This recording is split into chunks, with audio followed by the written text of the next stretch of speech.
I've always believed that true power lies in knowledge others don't possess.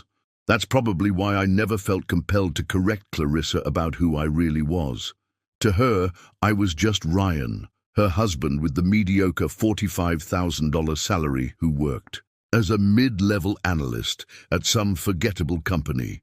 She had no idea that I was the silent majority owner of Luminous Technologies, the very company she'd been climbing the corporate ladder at for years. The same company where she met her wealthy boyfriend, Blake.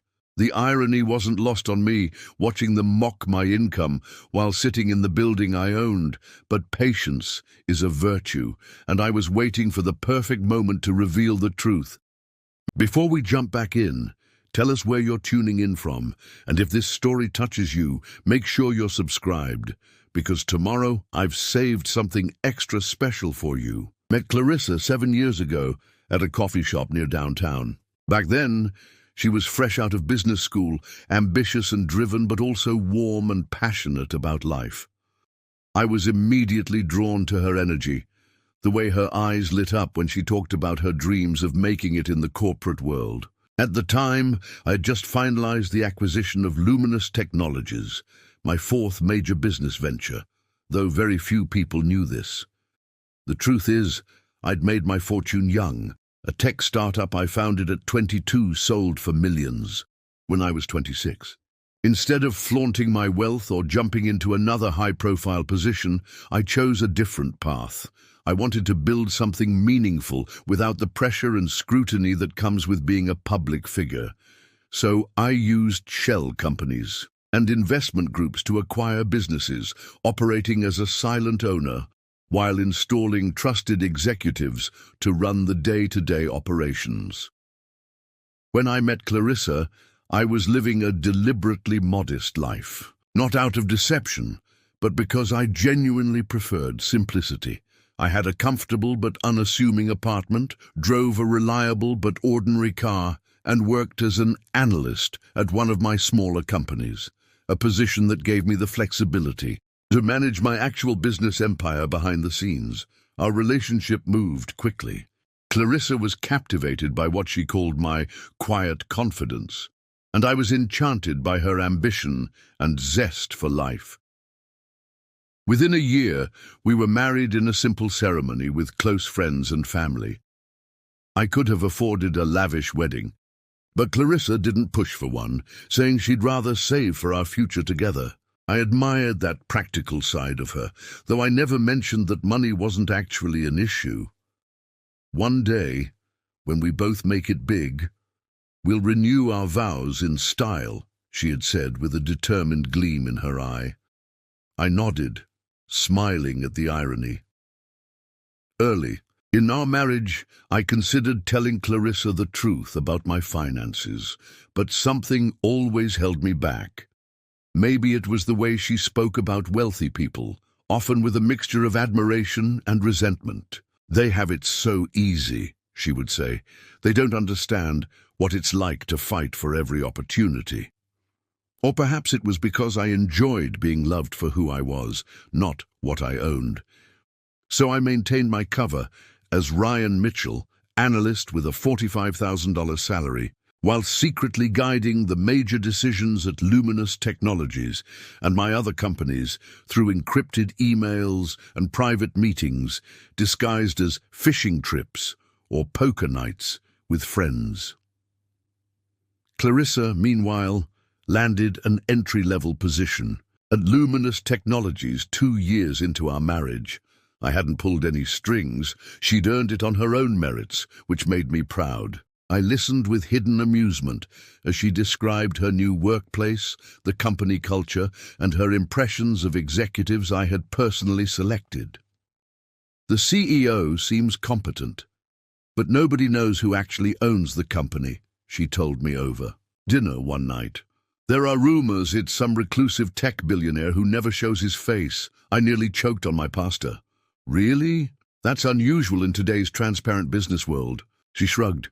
It creates this mysterious atmosphere, like we're all working for some phantom, but the pay is good and there's room to advance, so who cares, right? I nodded, hiding my smile behind my wine glass. For the first 4 years of our marriage, things were good, not perfect. We had our disagreements like any couple, but we were partners. We split the bills based on our income proportion, though I secretly covered more through inheritance money I occasionally mentioned. We supported each other's career goals, and we made plans for a future together. But something began to shift. In Clarissa, around the 5th year of our marriage, she was moving up steadily at Luminous, promoted to senior marketing manager with a salary that now matched mine, at least the one she thought I made. With her increasing success came a subtle change in her attitude toward me and our life together. It started with small comments. "Don't you think it's time you looked for something better, Ryan? Or have you considered going back for an MBA? It might help you break out of that analyst role." At first, I didn't mind. In fact, I found it somewhat endearing that she wanted me to succeed. I would smile and say, "I'm happy where I am for now. The work-life balance is good." She would sigh, clearly disappointed. "But don't you want more? We could be doing so much better if both of us were really advancing." These conversations became more frequent, and her tone grew increasingly frustrated. The warm woman I'd married was transforming before my eyes, becoming someone who measured worth primarily through job titles and income. Then came the pivotal moment that truly marked the beginning of the end.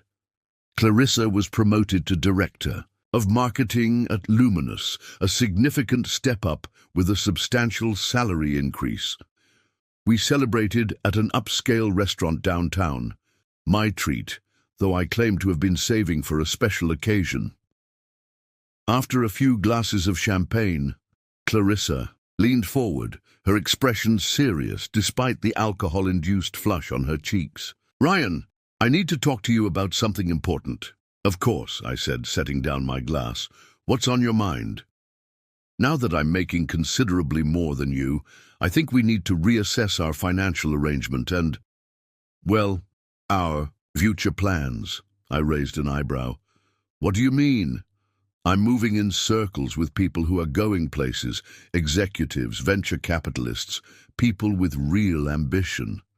She reached across the table and placed her hand on mine, her expression a mixture of condescension and pity.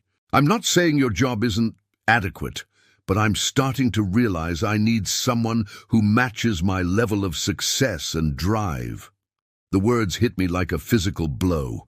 Not because I was insecure about my fictional $45,000 salary, but because the woman I loved was revealing a shallow, materialistic side I hadn't fully recognized before. "Are you saying you're unhappy with me because of my income?" I asked, keeping my voice level. She sighed, withdrawing her hand. "It's not just the money, Ryan. It's the ambition, the drive. You seem content to stay exactly where you are while I'm pushing forward. I'm meeting people every day who understand what it means to really succeed." "People like," I prompted, already suspecting where this was heading. She looked away, suddenly very interested in the dessert menu. "Just people, colleagues." That night marked a turning point in our marriage. Clarissa started working later, attending more networking events, and growing increasingly distant. I noticed the designer clothes appearing in her closet, the expensive perfume, the nights when she came home, smelling of unfamiliar cologne. I could have confronted her immediately. I could have revealed my true worth and watched her expression change from disdain to shock. But something held me back. Perhaps it was pride, or maybe a desperate hope that she would recognize her shallow behavior without financial incentive. Either way, I decided to wait and observe.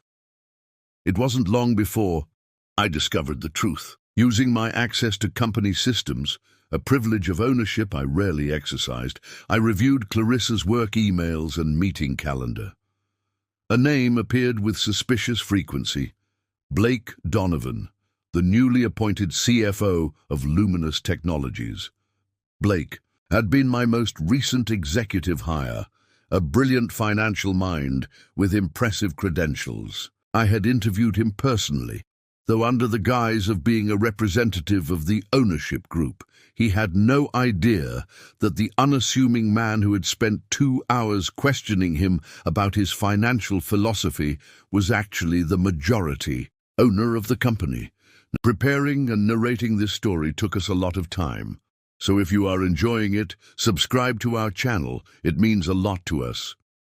Now back to the story. Now, looking at the frequent private meetings and dinner appointments on Clarissa's calendar with Blake, the picture became clear. The late nights, the distracted behavior, the growing criticism of my career and income. My wife was having an affair with a man I had personally hired. The final confirmation came when I hired a private investigator who provided photos of them together, entering his luxury high-rise apartment, kissing in his expensive sports car, dining at restaurants I could easily afford but chose not to frequent. Instead of confronting Clarissa immediately, I continued my role as the oblivious husband. I observed as she grew more distant, more critical, more condescending toward me, and our modest lifestyle. I noticed how she began to make excuses to avoid family gatherings, probably embarrassed by her underachieving husband. "You know," she said one evening while scrolling through her phone, barely looking at me, "Blake, you remember Blake from my office? He's just been awarded Financial Executive of the Year. He's already being headhunted by Fortune 500 companies." She glanced up, her expression a mixture of challenge and pity. "That's what ambition looks like, Ryan." I nodded thoughtfully. "He sounds impressive. I'd like to meet him sometime." She looked startled, then quickly composed herself. "Oh, I don't think you'd have much in common. He moves in different circles. Different from mid-level analysts, you mean?" I asked mildly. She had the decency to look slightly embarrassed. I didn't mean it like that, but she did. And as the weeks passed, her thinly veiled contempt grew more pronounced. Our home, once a haven of mutual respect and affection, became a battleground of subtle jabs and growing resentment.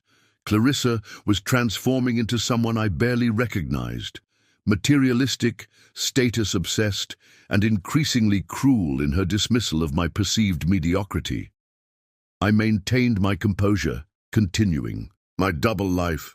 During the day, I secretly directed major company decisions, approving expansion plans and acquisition strategies through my trusted executives.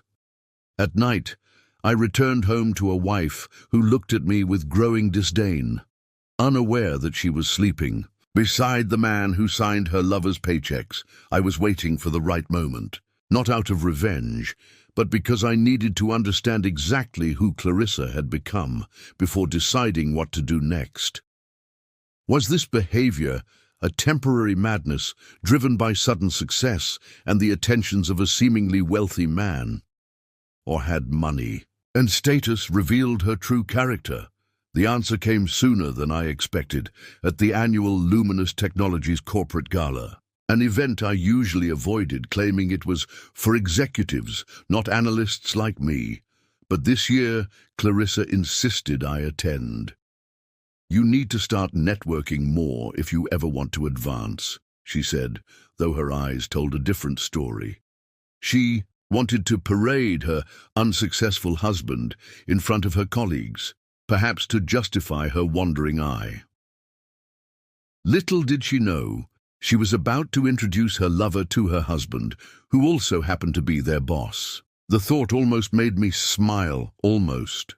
The Luminous Technologies annual gala was held at the Grand Meridian Hotel, a fittingly luxurious venue for a company that had quadrupled in value since I acquired it.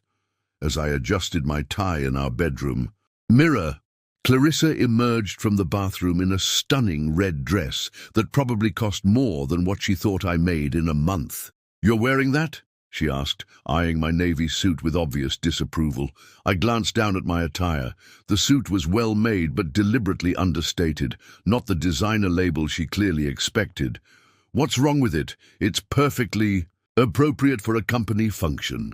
She sighed, that now familiar sound of disappointment. It's not about being appropriate, Ryan. It's about making an impression. This event will be full of executives and investors. She turned back to her vanity, applying another layer of lipstick. Never mind. Just try not to embarrass me. The comment stung, even though I'd grown accustomed to her casual cruelty. I watched her fuss with her appearance, wondering how we had reached this point, and my mind drifted back to the beginning, to how all of this started. Long before I met Clarissa, before Luminous Technologies existed, I was just a computer science student with an idea. My college roommate Justin and I had developed a revolutionary algorithm for data processing that caught the attention of several tech giants. We were offered millions for our innovation, but instead of selling, we decided to build our own company, Bytewave Solutions. For 3 years, we worked endless hours, subsisting on ramen and coffee, pouring everything into our startup. Justin handled the business side, while I focused on the technical development. By our mid-20s, Bytewave had become a disruptive force in the tech industry, valued at over $80 million. Then tragedy struck. Justin was diagnosed with an aggressive form of cancer. Within 6 months, he was gone. His death shattered me, not just because I lost my best friend, but because it fundamentally changed how I viewed success and public recognition. During Justin's final weeks, we had many late-night conversations about life, legacy, and what truly matters. "The spotlight is overrated," he told me one night, his voice weak but his mind still sharp. "Everyone wants to be Elon Musk or Steve Jobs, but they don't realize the cost. The scrutiny, the pressure, the way people stop seeing you as human." Those words stayed with me. When a major tech conglomerate offered $120 million for Bytewave shortly after Justin's death, I accepted. But I did something unusual with my $60 million share. I disappeared from the tech scene entirely. I set up a complex network of investment vehicles and holding companies, creating layers of corporate structure that obscured my identity as the ultimate owner. I hired trusted executives to be the public faces of my investments while I operated in the background, making the strategic decisions without any of the public scrutiny. This approach allowed me to acquire struggling companies with potential like Luminous Technologies and transform them without the pressure of being a public figure. It also protected me from the endless stream of people who suddenly want to be your friend when they discover you're wealthy. My philosophy was simple. Judge me by my ideas and character, not by my bank account. I lived comfortably but modestly, worked from nondescript offices, and enjoyed the freedom of anonymity. I could walk into any of my companies, observe operations, talk to employees, and get unfiltered feedback that no recognizable CEO could ever hope to receive. When I met Clarissa, I was 4 years into this lifestyle. Our connection felt genuine, precisely because she had no idea of my wealth. She laughed at my jokes because they amused her, not because I was signing her paycheck. She spent time with me because she enjoyed my company, not because of what I could give her, or so I thought.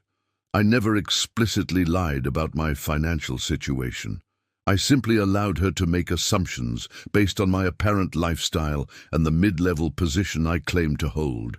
Occasionally, I would mention investments or family money to explain how we could afford certain luxuries, but I kept these references vague and infrequent. In retrospect, perhaps my approach was unfair. Maybe I should have trusted her with the truth from the beginning.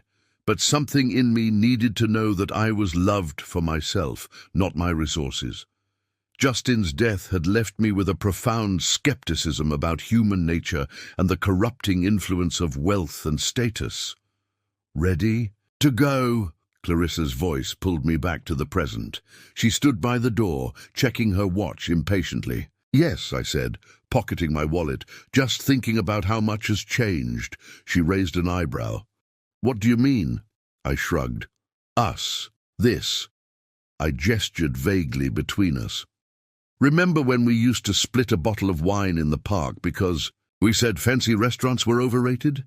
A flash of something, guilt, nostalgia, crossed her face before she composed herself. We were kids playing at being adults. Life moves on, Ryan. Some of us are just moving faster than others.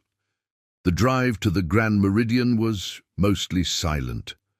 I watched the city lights reflect off the windshield of our car, her new luxury sedan that she'd insisted on buying when her promotion came through. Another reminder of how our values had diverged. As we pulled up to the hotel, a valet opened Clarissa's door. She stepped out, immediately transforming into her professional persona, confident, charming, the picture of corporate success. I followed more slowly, taking in the opulent surroundings. The Grand Meridian's ballroom had been transformed for the gala, with elegant decorations bearing the Luminous Technologies logo, a stylized L intertwined with a sunburst that I had personally selected during the rebranding process after acquiring the company. "There you are," a woman's voice called out as we entered. Ginger Woodward, the HR director, approached us with a wide smile.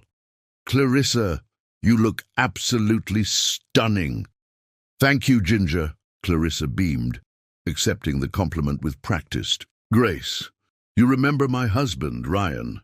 Ginger turned to me, her smile faltering slightly. "Of course. Nice to see you again, Ryan. Clarissa mentions you occasionally." I suppressed a smile at her awkward honesty. "All good things, I hope?" Ginger laughed nervously. "Well, you know how busy we all get. Shop talk and all that. How's your... what is it you do again?" Before I could answer, Clarissa cut in smoothly. "Ryan's in data analysis, very technical stuff." Her tone carried a subtle dismissiveness that wasn't lost on either of us. "How fascinating," Ginger said, not sounding fascinated at all. "Well, I should make the rounds.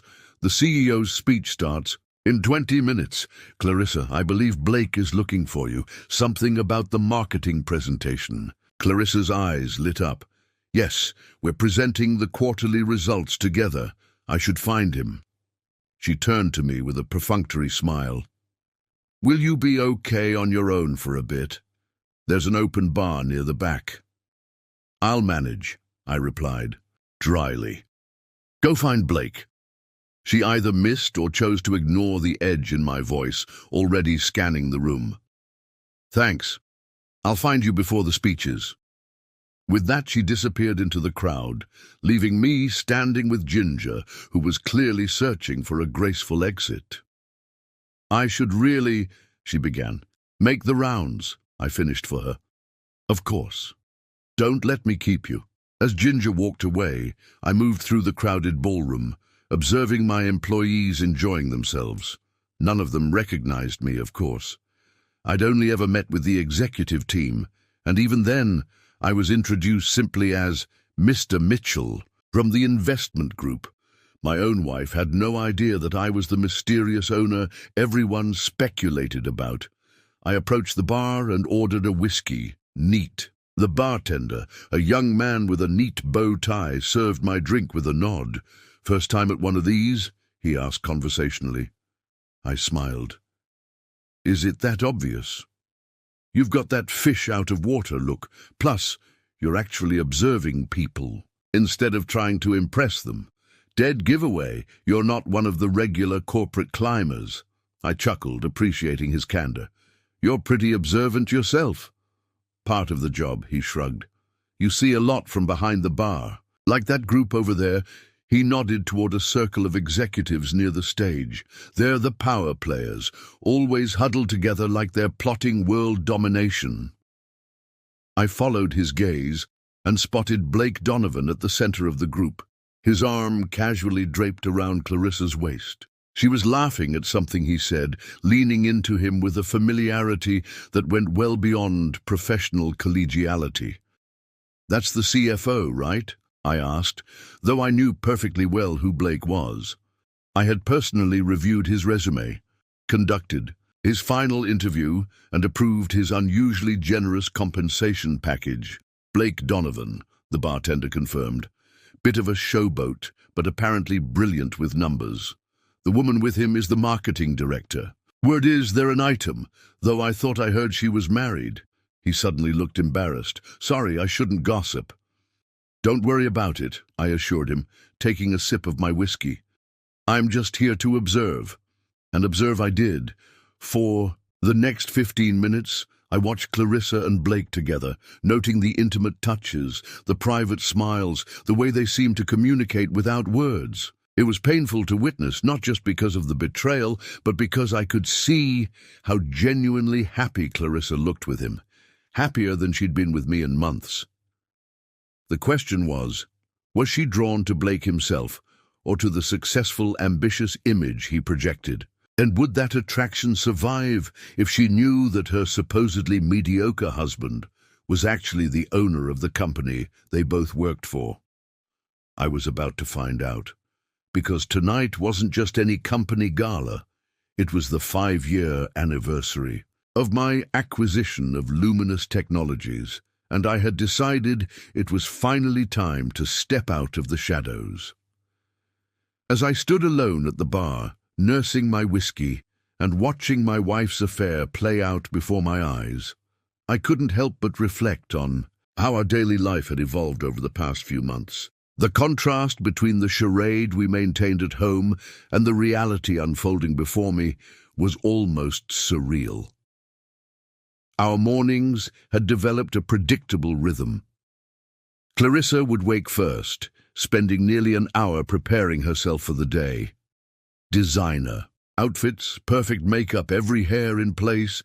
I would shuffle into the kitchen in sweatpants, make coffee for both of us, and prepare a simple breakfast. This domestic task had once been a shared moment of connection, but recently she'd begun, treating it as another example of my lack of ambition. Still in your pajamas at 7:30, she'd say, checking her reflection in her compact mirror while barely touching the food I'd made. Some of us have been up since 5 working on presentations.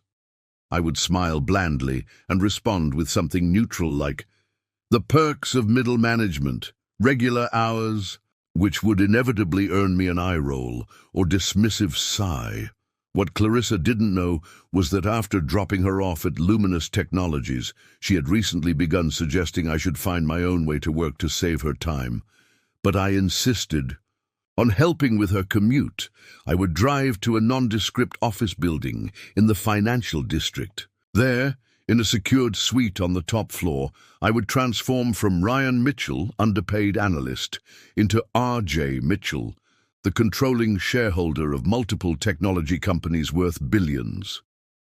My actual workday consisted of high-level strategy, meetings, investment decisions, and guiding the various businesses I owned through encrypted communications and carefully vetted intermediaries. I employed a small, fiercely loyal team who understood and maintained the unusual arrangement.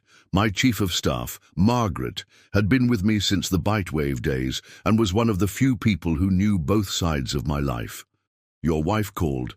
Margaret would occasionally inform me, her tone carefully neutral, though her disapproval was evident. She wanted to know if you could pick up dry cleaning on your way home. I told her you were in a meeting analyzing quarterly trends. I appreciated Margaret's discretion. She never questioned why I maintained this elaborate fiction with my own wife, though I could tell she found it increasingly concerning as the marriage visibly deteriorated. You know, she said once, most billionaires have the opposite problem, trying to figure out if people like them for themselves or their money. You've engineered a scenario where someone has chosen to dislike you for yourself instead of like you for your money. It's an interesting psychological experiment, if nothing else. I had laughed, but her words hit home. What had started as a desire for authenticity had morphed into something else entirely, a test that Clarissa was now failing spectacularly. In the evenings, our interactions grew increasingly strained. Clarissa would return home late, often carrying the faint scent of Blake's cologne and excuses about marketing emergencies or client dinners. I pretended not to notice, playing the role of the trusting, somewhat naive husband, while secretly knowing exactly which conference room she and Blake had been working in that day. Dinner conversations, when we actually ate together, had become a battleground of subtle jabs and condescension. "How was your day?" she would ask perfunctorily, her attention primarily on her phone. "The usual. Data analysis doesn't change much day to day," I would respond, deliberately vague. "How about yours?" This would launch her into detailed accounts of executive decisions I had actually made earlier that day, presented as exciting insider information I couldn't possibly understand. "Blake presented this brilliant restructuring plan for the Asia-Pacific division," she would gush. "The CEO practically approved it on the spot. That's the kind of strategic thinking that separates leadership from, well, you know." I would nod and ask questions, playing the impressed spouse while biting back the urge to mention that I had actually rejected Blake's original proposal and sent it back with extensive revisions that he had then presented as his own work. The irony was almost enough to make the situation bearable. Almost. Weekends had become separate affairs. Clarissa spent them networking at country clubs and charity galas with Blake and his circle, while I claimed to be catching up on work or meeting friends from my analyst job. In reality, I often used this time to travel to my other businesses, sometimes even internationally, via private jet, returning Sunday night with modest souvenirs I claimed to have found at local markets. "You should come with me sometime," she would say insincerely when describing some exclusive event, knowing full well that my supposed salary and position would make me unwelcome in such circles. "Maybe next time," I would reply equally insincerely.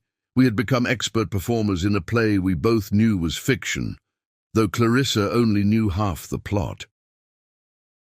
One particular evening stood out in my memory. I had come home to find Clarissa trying on an extravagant new necklace in front of the bedroom mirror. "That's new," I observed, leaning against the doorframe. "Special occasion." She froze momentarily, then recovered with practiced ease. "Just a little something I picked up. There was a sale. The necklace, which I recognized as a piece from an upscale jeweler downtown, would have cost at least $5,000 even on sale, far more than what would be reasonable on her salary, let alone justifiable as a spontaneous purchase in our supposedly dual-income household. Must have been quite a sale," I remarked casually. Her eyes met mine in the mirror, a flash of defiance in them. "I work hard, Ryan. I deserve to treat myself occasionally." "Of course," I agreed mildly. "It's beautiful." What I didn't say was that I knew exactly who had purchased that necklace. Blake had charged it to his corporate card, which I would see on the expense report that would cross my desk the following week. He would categorize it as a client gift, and I would approve it without comment, adding it to the growing file of evidence I was compiling. That night, as we lay in bed with the considerable space between us that had become our norm, Clarissa had asked an unexpected question. "Are you happy, Ryan?" The question caught me off guard. It was the first time in months she had expressed any interest in my emotional state. I turned to look at her profile in the darkness, wondering if this was a moment of genuine connection or just another setup for disappointment. "With what specifically?" I asked cautiously. She sighed. "With your life, your job, this." She gestured vaguely in the space between us. I considered my answer carefully. "I'm content with many things. My job is stable. We have a nice home." I paused. "But if you're asking if I'm happy with how things are between us, then no, I'm not." She was quiet for so long, I thought she might have fallen asleep. Finally, she spoke.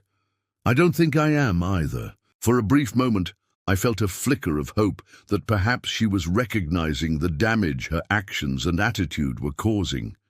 But her next words extinguished that hope entirely. I just wonder sometimes if we want the same things anymore. You seem so settled, like you've already reached your peak. But I'm just getting started. I have ambitions, Ryan, big ones. And you think I'm holding you back? I asked, keeping my voice neutral despite the sting of her words.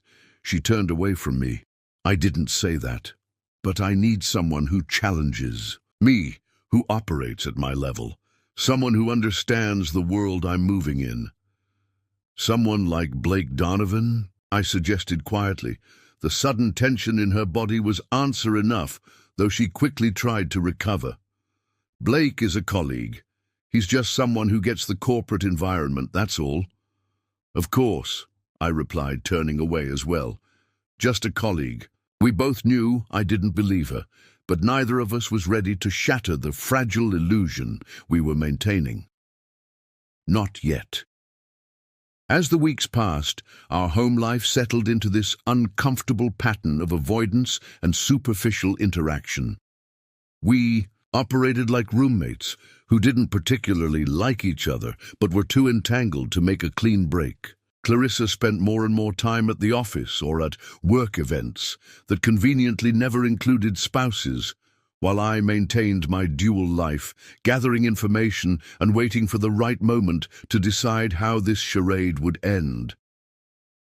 The irony wasn't lost on me that in seeking an authentic relationship, I had created a situation built entirely on deception, hers and mine. The difference was that I knew the full picture while she was operating with incomplete information.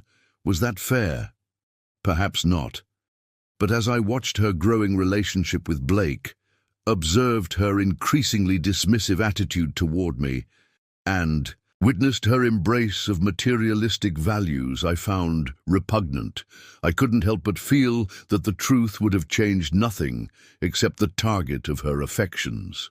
Now, standing at the bar at the Luminous Technologies gala, watching my wife lean intimately against my CFO, I wondered what would happen when all the cards were finally on the table. Would Clarissa be horrified to learn that her mediocre husband was actually the owner of the company she'd been climbing through? Would Blake's attraction to her survive the revelation that he had been having an affair with his boss's wife? And more importantly, did I even care anymore? The bartender refilled my whiskey without being asked. "Another round for the observer," he said with a knowing smile. I nodded my thanks, my eyes still on Clarissa and Blake. They were now joined by the CEO, Christopher Wallace, a sharp executive I'd hired 3 years ago to be the public face of Luminous. Christopher was aware of my true identity, one of the few who knew both Ryan, the analyst, and RJ, the owner, were the same person. He caught my eye across the room and gave an almost imperceptible nod. He knew what was coming tonight. In 30 minutes, Christopher would take the stage to make his usual speech about the company's success, growth projections, and future vision. But tonight he would end with an unexpected announcement. The mysterious owner of Luminous Technologies would finally reveal himself to celebrate the company's 5-year turnaround. It was time for the mask to come off. But first, I needed another drink. The gala was in full swing now. Executives mingled with investors, glasses clinked, and polite corporate laughter filled the air. I remained at my post by the bar, strategically positioned to observe without drawing attention. Clarissa had completely forgotten about me, fully absorbed in her performance as Blake Donovan's not-so-secret companion. I watched as they worked the room together, a power couple in the making. Blake, tall and conventionally handsome in his tailored tuxedo, looked every inch the successful executive. His confident smile and easy charm effectively concealed the mediocre strategic mind I had observed in board meetings. He was competent with numbers, but lacked true vision, a fact I had noted in his last performance review, which had limited his bonus despite Clarissa's lobbying efforts with HR. As I contemplated my next move, a familiar voice spoke beside me. "Enjoying the view?" Margaret asked, appearing at my elbow in an elegant black dress, a stark contrast to her usual practical office attire. "Observing the corporate ecosystem in its natural habitat," I replied, raising my glass in a small toast. "I didn't know you were attending tonight," Christopher insisted. "Said I wouldn't want to miss the big reveal." She glanced meaningfully toward Clarissa and Blake. "Are you sure about this? Once you do it, there's no going back." I sighed, setting down my glass. "The marriage is already over, Margaret. Has been for months. This is just making it official." "That's not what I meant," she said quietly. "I'm asking if you're sure about revealing yourself publicly. You've maintained your privacy for years. Is this really how you want to end that?" It was a fair question. My anonymity had been carefully cultivated and fiercely protected.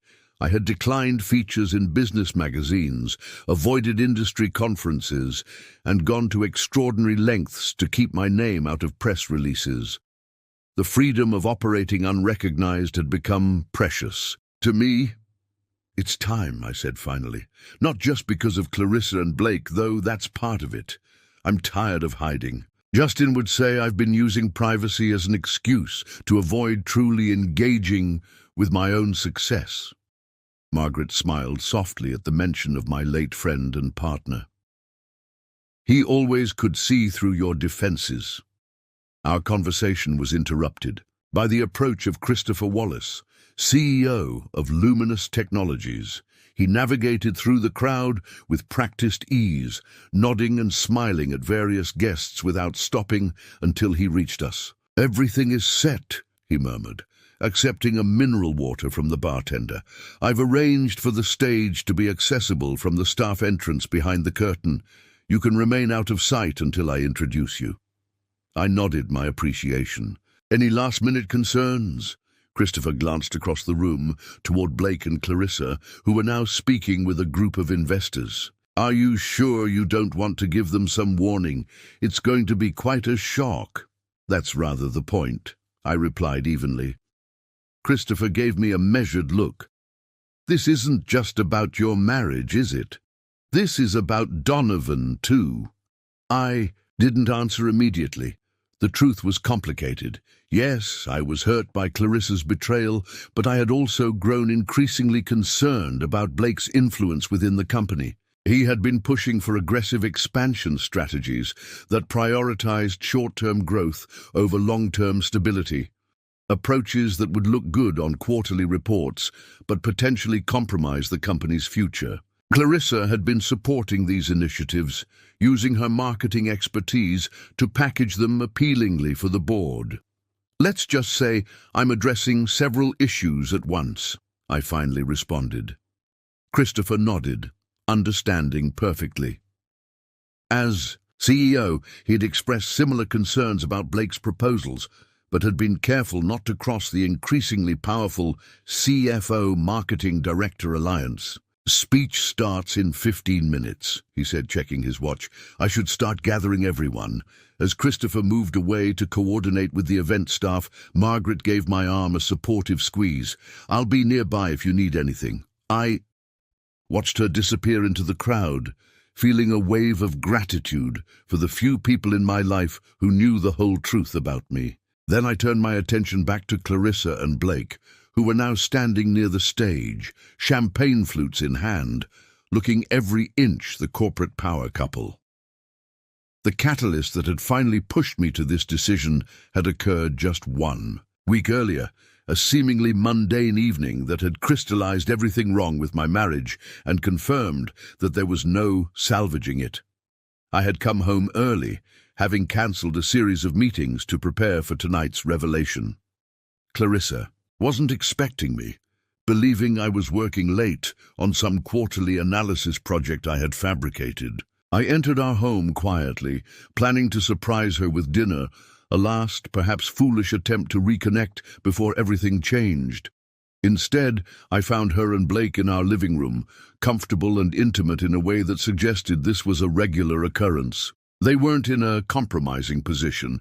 They were simply sitting on our couch, takeout containers spread on the coffee table, laughing about something on Blake's phone. It was the casual domesticity of the scene that struck me most deeply. This wasn't just an affair. They were building a relationship in the space that was supposed to be mine and Clarissa's.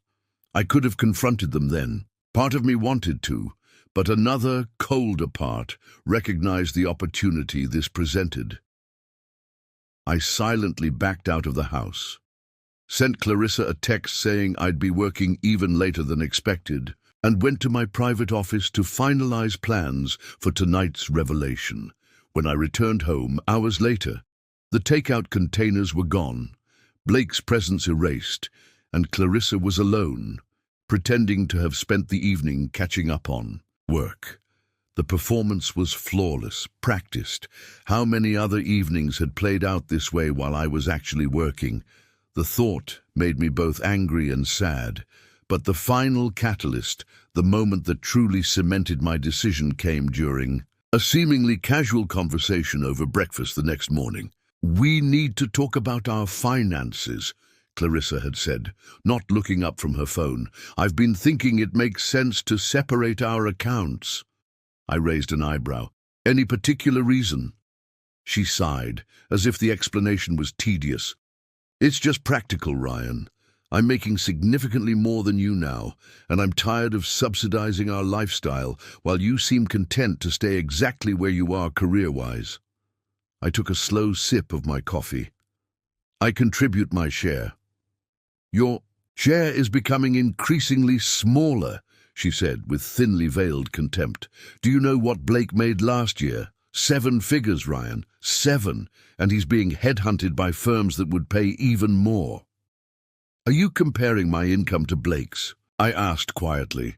She finally looked up, her expression a mixture of frustration and something like pity. "I'm just saying I need someone who matches my ambition, someone who isn't satisfied with mediocrity." "And Blake isn't satisfied with mediocrity." She hesitated, realizing she'd said too much. "Blake is a colleague. I'm talking about finances." "Of course," I replied, standing up to clear my dishes. "If you want separate accounts, that's fine with me." As I walked away, she called after me, "I'm trying to have a mature conversation about our future, Ryan. This is why I get so frustrated. You never want to address the real issues." I turned back to her. "And what are the real issues, Clarissa?" She threw up her hands. "Your lack of ambition, your contentment with a dead-end job while I'm trying to build something significant, your refusal to even try for advancement. It's like you've just given up." I studied her for a long moment. "And if I had Blake's job, if I made 7 figures, would that solve our problems?" "It would certainly help," she said without hesitation, confirming everything I needed to know about the state of our marriage. Now, as I stood watching the gala unfold, I realized that conversation had been liberating. It had removed any lingering doubt about Clarissa's priorities and values. The woman I had fallen in love with, the warm, passionate person who had once told me she valued experiences over possessions, had been replaced by someone who measured worth in dollars and status. The lights dimmed slightly, and Christopher Wallace approached the podium at the center of the stage. The crowd quieted as he tapped the microphone.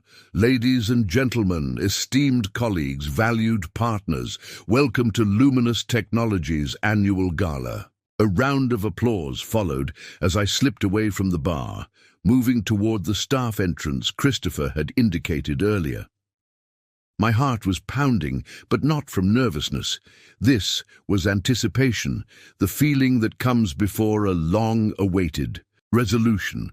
Through a gap in the curtains, I could see Clarissa standing front and center beside Blake, both beaming with the confidence of people who believe they're exactly where they belong. They had no idea their comfortable world was about to be turned upside down. Christopher continued his speech, highlighting the company's achievements over the past year: record profits, successful product launches, expanding market share. all accomplishments I had overseen from the shadows. Tonight is special not just because we're celebrating another successful year, Christopher was saying, but because we're marking the 5-year anniversary of the transformation of Luminous Technologies under its current ownership. A murmur ran through the crowd. The mysterious ownership of the company was a favorite topic of speculation among employees. For 5 years, the visionary behind Luminous has chosen to remain anonymous, guiding our company from behind the scenes. Many of you have wondered about the person who transformed a struggling tech firm into the industry leader we are today. I watched as Blake leaned down to whisper something in Clarissa's ear, making her laugh softly. Their body language screamed intimacy and shared secrets. Tonight, Christopher continued, on this special anniversary, our owner has decided it's finally time to step forward and address you all personally. The crowd's attention sharpened. Even Blake and Clarissa looked genuinely interested now, likely calculating how they could impress this mysterious figure. It is my great honor to introduce the majority owner and chairman of Luminous Technologies. Please, welcome Mr. R.J. Mitchell. As applause filled the room, I took a deep breath and stepped through the curtain onto the stage.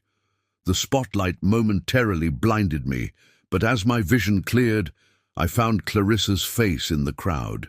The color had drained from her cheeks, her expression frozen in dawning horror as she recognized her supposedly mediocre husband walking confidently toward the microphone. Blake looked confused, glancing between me and Clarissa, trying to understand the connection. I reached the podium and smiled out at the sea of surprised faces, none more shocked than my wife's. Thank you, Christopher, for that kind introduction, I began, my voice steady and clear. For those who don't know me, I'm Ryan Mitchell, though in business circles I typically use my full name, Robert James Mitchell. I paused, looking directly at Clarissa. Some of you might recognize me, others might be surprised to see me in this role, but tonight I want to share with you the vision that has guided Luminous Technologies for the past 5 years and address some changes that will be coming in the very near future. The catalyst for change had done its work. There was no going back now. The silence in the ballroom was absolute. Hundreds of eyes were fixed on me, but only Clarissa's gaze mattered. I watched as shock gave way to confusion, then to a dawning horror as the implications began to sink in. Her boyfriend, Blake, looked equally stunned, his mouth slightly open, as he glanced rapidly between me and Clarissa, trying to process what was happening. For those who don't know the history of Luminous Technologies, I continued smoothly. 5 years ago, this company was struggling. Declining market share, outdated product lines, and a corporate culture that had lost its way. As I spoke, I maintained eye contact with Clarissa, who had yet to recover her composure. She looked as though she might faint, her knuckles white as she gripped her champagne flute. When I acquired Luminous, many advised me to clean house completely, start fresh with new leadership and a new team. But I believed there was talent here worth nurturing, vision that simply needed the right environment to flourish. The crowd was hanging on my every word, but I could see the wheels turning in Blake's mind. He had placed a hand on Clarissa's arm. Whether to steady her or himself wasn't clear. The confidence that had radiated from him moments ago had evaporated, replaced by the nervous calculation of a man trying to determine if his career was over. Over the past 5 years, we've transformed Luminous together. Our market value has quintupled, our product line has expanded into 3 new sectors, and our reputation for innovation is unmatched in the industry. I allowed myself a small smile, letting my gaze sweep across the room. All of this success comes from the dedicated, a team we've built, people who share our vision, our values, and our commitment to excellence. I paused meaningfully, allowing the implication to hang in the air. Commitment to excellence, shared values. Blake shifted uncomfortably, understanding the subtext. Tonight, as we celebrate this milestone, I wanted to personally thank each of you for your contributions and to announce some exciting changes coming to Luminous in the months ahead. Christopher, standing to the side of the stage, gave me an encouraging nod. He and I had discussed the reorganization plan that would effectively neutralize Blake's growing influence while elevating several promising executives who shared our long-term vision. But before I get to those announcements, I'd like to take a moment to acknowledge some key individuals who have been instrumental in our success. I proceeded to name several executives and team leaders, thanking them for specific contributions. With each name that wasn't Blake's, I could see his anxiety growing. Clarissa had begun to recover slightly, though her face remained pale. She had taken a step away from Blake, creating a small but noticeable distance between them, already beginning to distance herself from a sinking ship. I concluded my speech with the announcement of a company-wide bonus and the outline of our strategic direction for the coming year. As applause filled the room, I stepped away from the podium, nodding graciously at the crowd. Christopher took my place to wrap up the formal portion of the evening, encouraging everyone to enjoy the rest of the gala. The moment I was off the stage, Clarissa made her move, pushing through the crowd toward me with a desperate intensity. Blake hesitated, then followed at a more measured pace, clearly unsure how to navigate this unexpected situation. I deliberately slowed my pace, allowing Clarissa to catch up to me in a relatively quiet corner of the ballroom. Her hand gripped my arm with surprising strength. "Ryan," she hissed, her voice trembling, "what the hell is going on? Is this some kind of joke?" I looked down at her hand until she released my arm, then met her gaze calmly. "Not a joke, Clarissa. Just the truth. Finally coming to light." "The truth?" she repeated, her voice rising slightly before she caught herself. "You're telling me you've been the owner of Luminous this entire time? That's impossible. You're an analyst at Daytex Solutions." I smiled faintly. Daytex is a subsidiary I use for market research, and yes, I've owned Luminous for 5 years, along with several other companies you've probably heard of. Her eyes widened further. "But your salary, our budget discussions, the way we live, all choices I made," I replied evenly. "I preferred a simpler lifestyle. You seem to share that preference at first." The implications of what I was saying began to sink in. If I owned Luminous, I had known about her relationship with Blake. I had seen every email, every calendar entry, every expense report. I had been her husband at home and her boss's boss at work. "Why?" she whispered, genuine confusion mixing with the shock and embarrassment on her face. "Why would you hide this from me? We're married, Ryan, are we?" I asked quietly. "Because lately it seems like you've been more interested in Blake's 7-figure salary than in our marriage." Color flooded her cheeks. "That's not fair. You've been lying to me for years." "I never lied," I corrected her. "I simply didn't volunteer information, much like you didn't volunteer information about your relationship with Blake." As if summoned by his name, Blake appeared at Clarissa's side, his expression carefully composed into professional concern. "Mr. Mitchell," he began, extending his hand. "I had no idea. It's an honor to finally meet you properly." I looked at his outstretched hand but didn't take it. "We've met before, Blake. I conducted your final interview, though I was introduced simply as a representative of the ownership group." His hand dropped awkwardly. "Of course, I remember now. I had no idea you were... That is, I didn't realize that I was Clarissa's husband," I suggested, "or that I was aware of the nature of your relationship with her." The blood drained from his face. "Sir, I can explain. There's been a misunderstanding." "Is there?" I interrupted, my tone conversational, but with an edge that made him flinch. "Because my understanding is quite clear.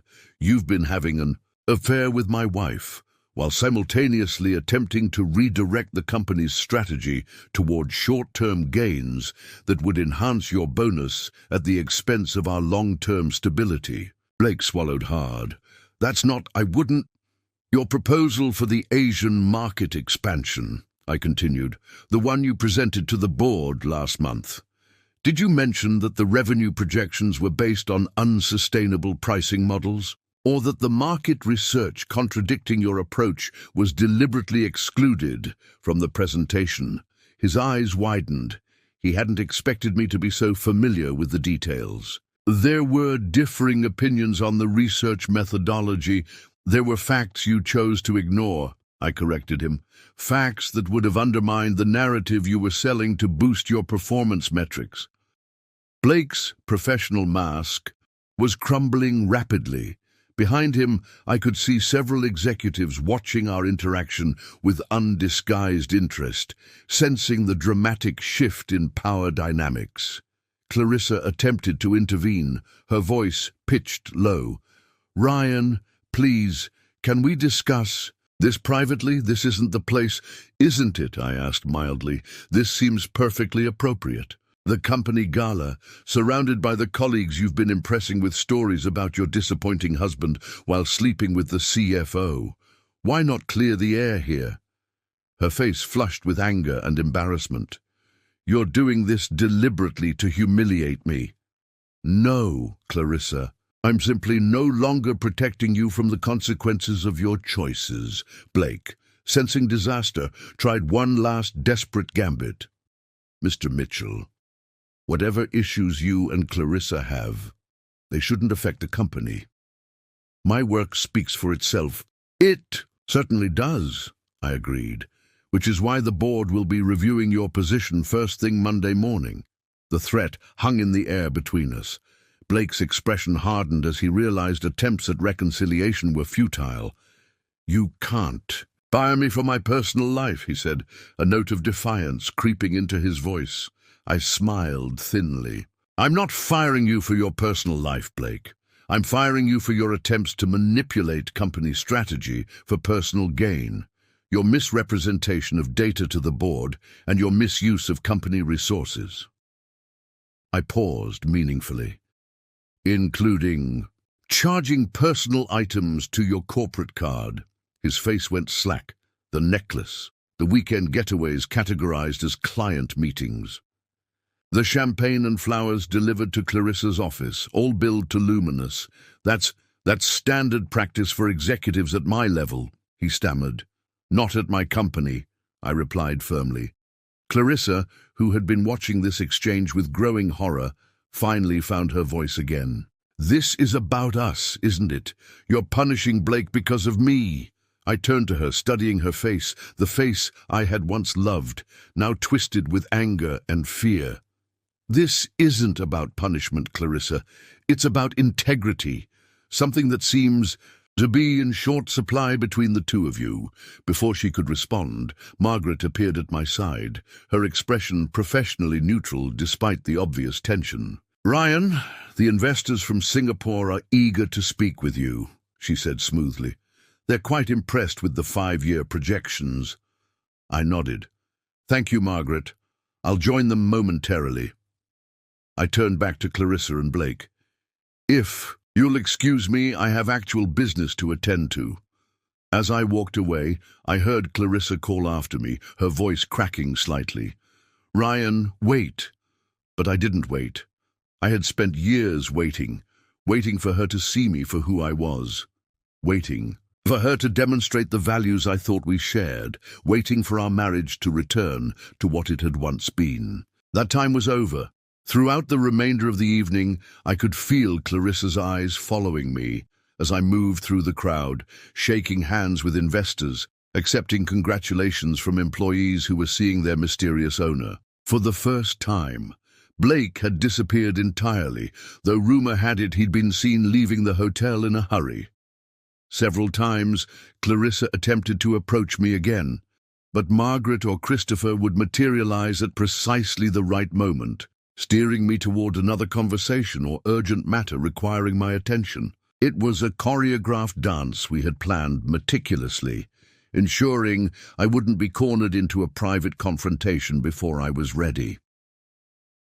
As the gala began to wind down, I slipped away to a private room Christopher had arranged for me, a small, executive suite where I could gather my thoughts before the inevitable confrontation that would come when Clarissa and I returned home. I stood by the window, looking out at the city lights, when a soft knock sounded at the door. "Come in," I called, expecting Margaret or Christopher with an update. Instead, it was Clarissa. She entered slowly, her confidence visibly shaken, closing the door behind her. "Your watchdogs finally let me through," she said, attempting a lightness that fell flat. I turned to face her. "They were following my instructions, to keep me away from you, my own husband, to give me space to do my job tonight," I corrected her. "Something you made clear you didn't think I was capable of." She flinched slightly, then moved further into the room. "Ryan, we need to talk about what happened." "Which part?" I asked.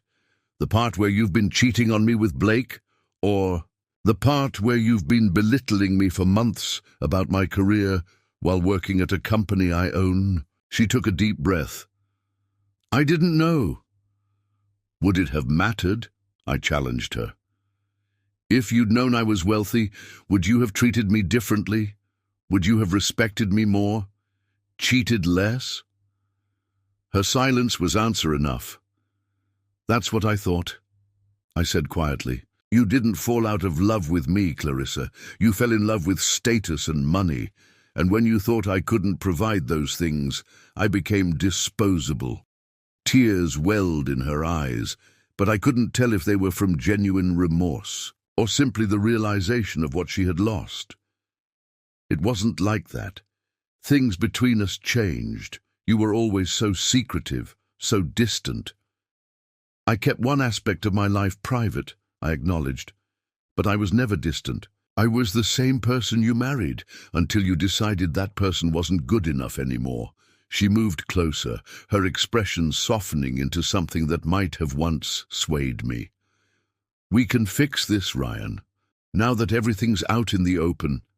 "Now that you know I'm rich," I interrupted flatly. She flushed again but pressed on. "Now that there are no more secrets between us, we can start fresh. I'll end things with Blake." "Already done," I said. "He'll be receiving formal notice of termination on Monday." "And us?" she asked, her voice small. "What happens to us?" I studied her for a long moment, searching for any remnant of the woman I had fallen in love with. All I could see was someone calculating her next move, weighing her options now that the power dynamic had shifted so dramatically. "I think that's been decided already," I said finally. "Don't you?" The pressure that had been building between us for months had finally reached its breaking point. There was no going back. The drive home from the gala was excruciating. Clarissa sat rigidly in the passenger seat of my car, staring straight ahead, her hands folded tightly in her lap.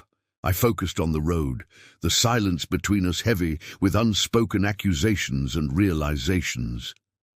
"You could have told me," she finally said, her voice barely above a whisper. I kept my eyes on the road. "Would it have made a difference?" "Of course it would have," she snapped, her composure cracking. "You let me believe we were struggling financially. You watched me stress about promotions and raises, thinking our future depended on my income. And that justified cheating?" I asked calmly. She turned to look out the window. "I didn't say that." "But you thought it," I pressed. "You thought my perceived lack of ambition, my supposedly mediocre job, somehow made me less worthy of loyalty and respect." "You're twisting my words. I'm simply repeating what you've been telling me for months." I countered. "Someone who matches my ambition, someone who understands the world I'm moving in." Your exact words, Clarissa. She fell silent again, and I could almost hear her recalibrating, trying to find a new angle of approach that might salvage something from the wreckage of our marriage. When we arrived home, I parked in the garage and cut the engine. Neither of us moved immediately. both reluctant to continue this conversation in the familiar setting of our home, where so many memories, good and bad, waited. Finally, Clarissa spoke again, her voice softer now. "I made mistakes, Ryan. Terrible ones. But you deceived me too." I turned to look at her directly.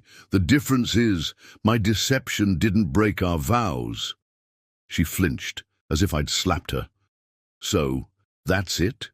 You're just going to throw away 7 years of marriage?" "I didn't throw it away," I said quietly. "You did, with every dismissive comment, every night spent with Blake, every time you made it clear that my supposed income and job title meant I wasn't good enough for you anymore." Tears welled in her eyes. "People make mistakes. Marriages go through rough patches." "This wasn't a rough patch, Clarissa. This was you fundamentally rejecting who I am, or at least who you thought I was." She reached for my hand, but I pulled away. Her tears spilled over now, tracking mascara down her cheeks. "I'm sorry. I'm so sorry, Ryan. Please, we can work through this. Now that I understand—" "That's just it," I interrupted. "Now that you know I'm wealthy, suddenly our marriage is worth fighting for. Do you not see how that proves exactly what went wrong between us?" We sat in silence for another long moment before I finally stepped out of the car. Clarissa followed me into the house, her movements uncertain in a way I'd never seen before. The confidence that had become her trademark in recent months had evaporated, replaced by a nervous energy as she tried to navigate this new reality. Inside, I loosened my tie and dropped my keys on the entry table. The house felt different somehow, as if the revelations of the evening had physically altered the space we'd shared for years. Clarissa hovered in the living room, looking lost in her elegant gown. "What happens now?" she asked. I sighed suddenly, feeling the weight of the evening. "Now, I think we both need some time to process everything. It's been a long night. You're not even willing to talk about this?" she asked, an edge creeping back into her voice. "Just like that, you've made up your mind?" "My mind was made up when I found you and Blake in our living room last week," I said simply. Her eyes widened. "You knew about that?" "I came home early. Saw you two together, left before you noticed me." She sank onto the couch, her face paling. "Why didn't you say something then?" "What would have been the point?" I asked. More lies? More excuses? I decided to wait until after the gala, to see everything clearly before making my decision. "And you've made it," she said flatly. It wasn't a question. I nodded. "I have." She looked up at me, her expression calculating even through her tears. "What about the house? Our accounts? Have you planned all that out too?" "You'll be taken care of, Clarissa," I said wearily. "I'm not vindictive. The divorce settlement will be fair." At the word divorce, she flinched visibly. Perhaps until that moment, she had still been holding on to some hope of reconciliation, or at least of accessing the wealth she had just discovered was available. "So that's it?" she asked, a note of bitterness creeping into her voice. 7 years, and you can just walk away without even trying to fix things. The hypocrisy of her statement was stunning. Fix what exactly? The fact that you've been sleeping with another man? Or the fact that you only want to save our marriage now that you know I'm rich? She stood up suddenly, anger replacing her earlier. Vulnerability. You lied to me for our entire relationship. You made me believe you were someone you're not. "I never pretended to be anyone but myself," I said firmly. "I just didn't share my financial status. You, on the other hand, became a completely different person the moment you thought you were more successful than me." "That's not fair, isn't it?" I interrupted. "The Clarissa I married wouldn't have mocked someone for making $45,000 a year. She wouldn't have treated her husband like he was beneath her because of his job title. She wouldn't have cheated with a man simply because he had a corner office and an expense account." She was crying again, but the tears seemed more from frustration than remorse. "You're making me sound horrible." I'm describing your behavior, I replied evenly. If it sounds horrible, that's not my fault. She took a step toward me, her expression shifting again, softening into something that might once have moved me. Ryan, please, I know I've hurt you. Terribly, but we have history, we have love. Had, I corrected her. We had love, before you decided material success was more important than character or commitment. Her face hardened at that. So you're perfect? The moral high ground must be nice, Ryan, or should I call you RJ now? The great business tycoon, looking down on everyone else while pretending to be something you're not. I never looked down on anyone, I said quietly. That was you, Clarissa. When you thought I was just an analyst, you treated me like I was, beneath you. That reveals something fundamental about your character that I can't ignore. She crossed her arms defensively. And lying about owning the company I work for doesn't reveal something about yours. I didn't lie. I insisted. I chose privacy. There's a difference. A convenient distinction, she scoffed. I shook my head, suddenly too tired to continue this circular argument. Think what you want, Clarissa. It doesn't change where we are now. A tense silence fell between us. Through the window, I could see the first hints of dawn breaking on the horizon. We had been arguing through the night, going around in circles without resolution. Finally, Clarissa spoke again, her voice calmer but with an undercurrent of steel. You've humiliated me in front of everyone at work. You've destroyed my relationship with Blake. You've been watching and judging me for months while I had no idea who you really were. And now you want to walk away, like you're the only victim here. I considered her words carefully. I didn't humiliate you, Clarissa. Your own actions did that. I simply stopped protecting you from the consequences of those actions. You could have confronted me privately, she insisted. Instead, you orchestrated this public spectacle. Maybe, I acknowledged, but after months of watching you dismiss and belittle me, perhaps I wanted you to know how it feels to be blindsided, to have your sense of reality suddenly shifted. She laughed bitterly. So it was revenge. No, I said firmly. It was a reckoning. The first rays of sunlight were streaming through the windows now, illuminating the room and the wreckage of our marriage. Clarissa looked exhausted, her perfect makeup smudged, her elegant updo coming undone. I probably looked no better. I can't stay here, she said finally. Not tonight. Not after all this. I nodded. That's probably best.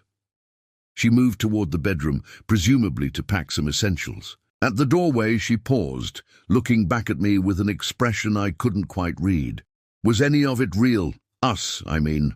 Or was I just part of your experiment in living a normal life? The question caught me off guard.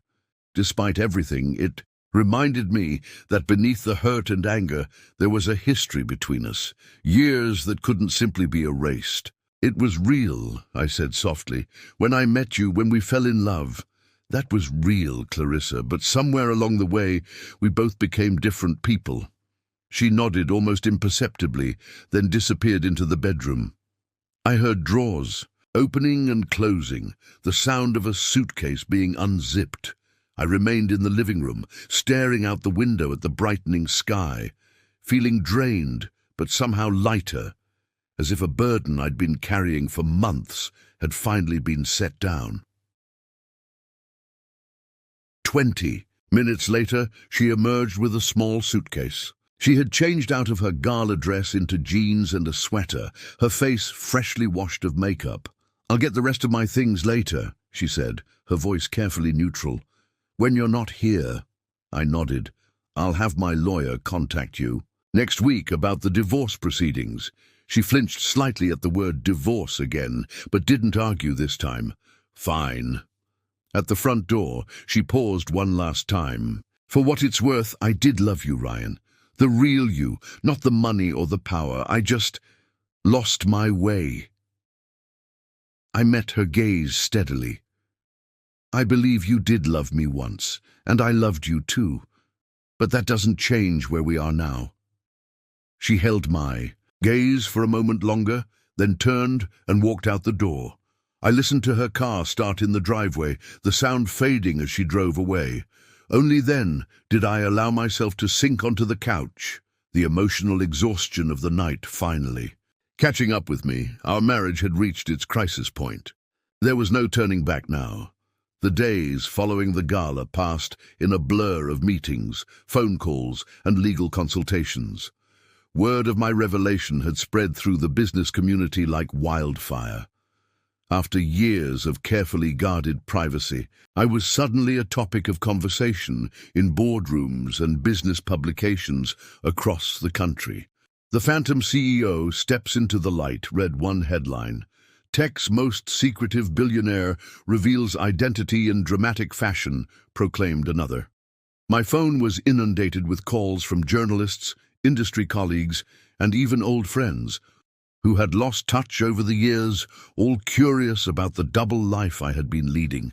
Margaret had taken to screening my calls with ruthless efficiency, protecting my time and privacy as much as possible in the aftermath of my very public unveiling. The Wall Street Journal wants an exclusive interview, she informed me 3 days after the gala. So do Fortune, Bloomberg, and every tech blog on the internet. I sighed, rubbing my temples. Tell them all the same thing. No interviews, no comments. A simple press release confirming my role at Luminous and my other companies will suffice. Margaret nodded, making notes on her tablet.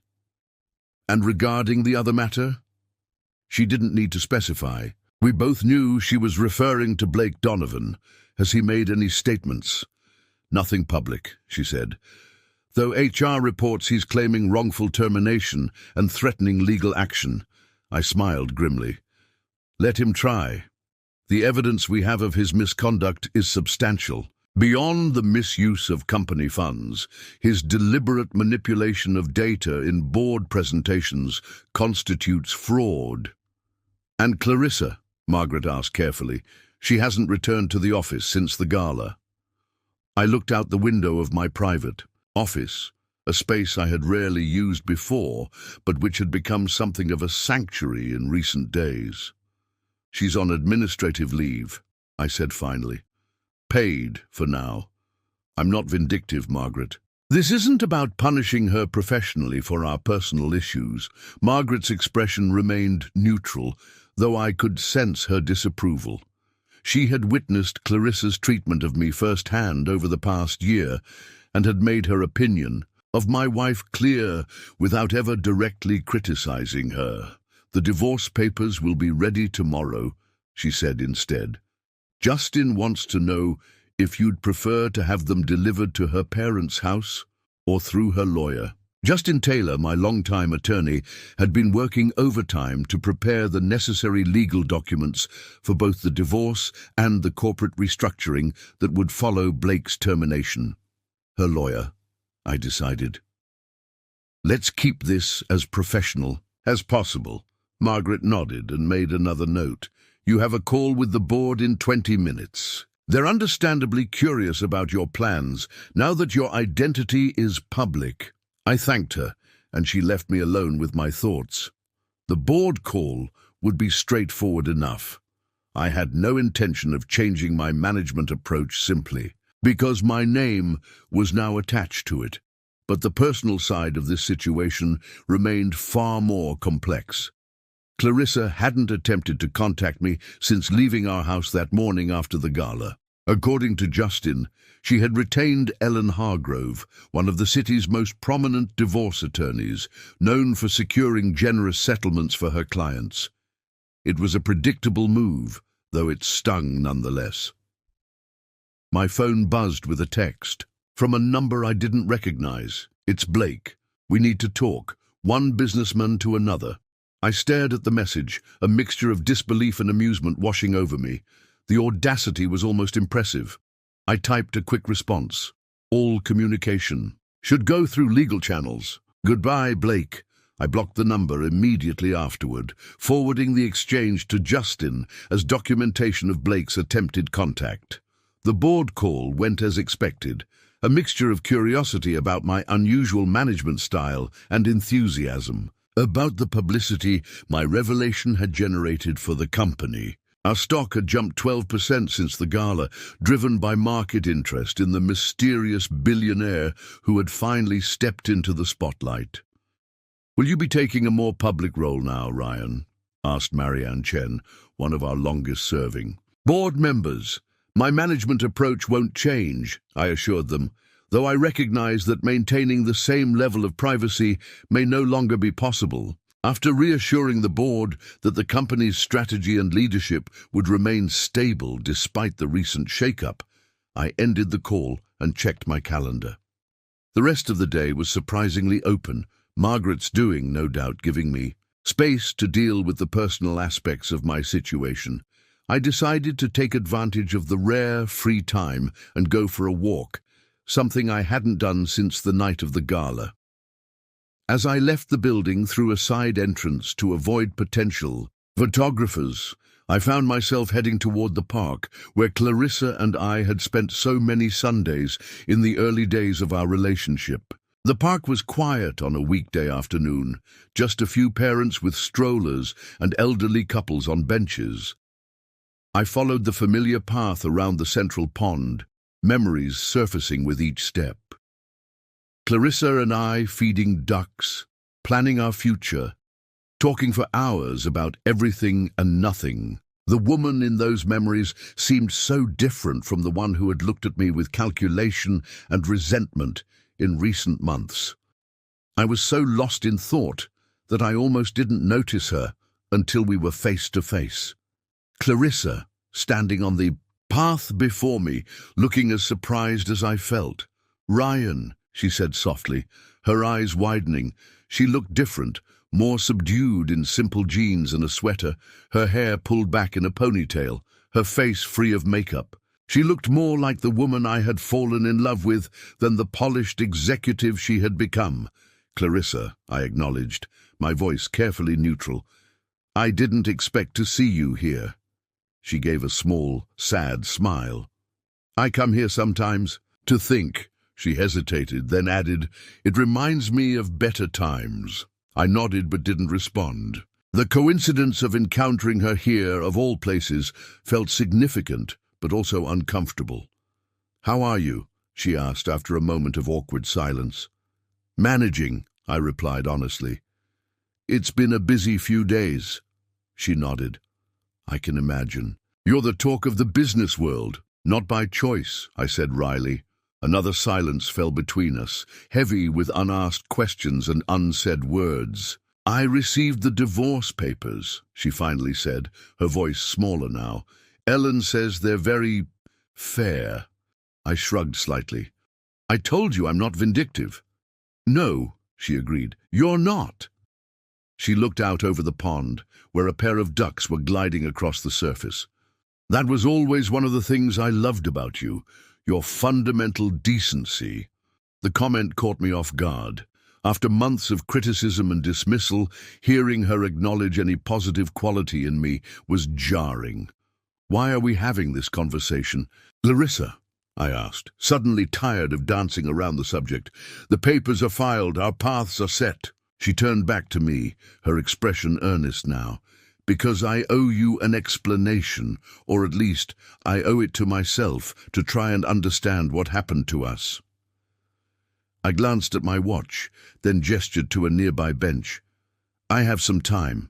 We sat, side by side, carefully maintaining space between us, both looking out at the pond rather than at each other. "I've been staying with my parents," she began, "trying to make sense of everything, trying to understand how I became someone I don't even recognize." I remained silent, letting her continue. "When I think back to when we met, to who I was then, I had principles, values. I cared about the right things." She paused, her voice catching slightly. "Somewhere along the way, I lost sight of that. The promotions, the status, the attention from people like Blake, it changed me. Or maybe it just revealed something that was always there, waiting for the right circumstances." "Clarissa," I started, but she held up a hand. "Please, let me finish." I need to say this. She took a deep breath. What I did to you was unforgivable. Not just the affair, but the way I treated you. The things I said about your job, your ambition. I convinced myself it was concern for our future. But it wasn't. It was shallow and materialistic and cruel. Her honesty was unexpected. I had prepared myself for denial, for attempts to minimize her actions, for blame-shifting. This straightforward acknowledgement of wrongdoing caught me completely off guard. And thing is, she continued, even before I knew about your companies, about your wealth, I knew I was making a terrible mistake with Blake. He represented everything I thought I wanted, success, ambition, status, but being with him felt hollow, empty. There was none of the connection, none of the understanding I had with you. She finally turned to look at me directly. I'm not telling you this to try and save our marriage. I know that's over, and it's my fault. I'm telling you because you deserve to hear me acknowledge what I did. You deserve to know that I understand exactly how much I lost when I forgot what really matters. I studied her face, searching for signs of manipulation or calculation, but found only genuine remorse. It was disarming in its sincerity, and I felt something in me soften slightly, despite my best efforts to remain detached. Thank you for that, I said finally. It means something to hear you say it. She nodded, wiping away a tear that had escaped despite her efforts to maintain composure. Blake's been calling me non-stop, did you know? I raised an eyebrow. He tried to contact me too. I blocked his number. She gave a humorless laugh. Smart move. He's frantic, going back and forth between threatening legal action and begging me to help him salvage his career. And what did you tell him? I couldn't help but ask. To go to hell, she said simply. I may have forgotten who I was for a while, Ryan, but these past few days have been clarifying. Blake never cared about me.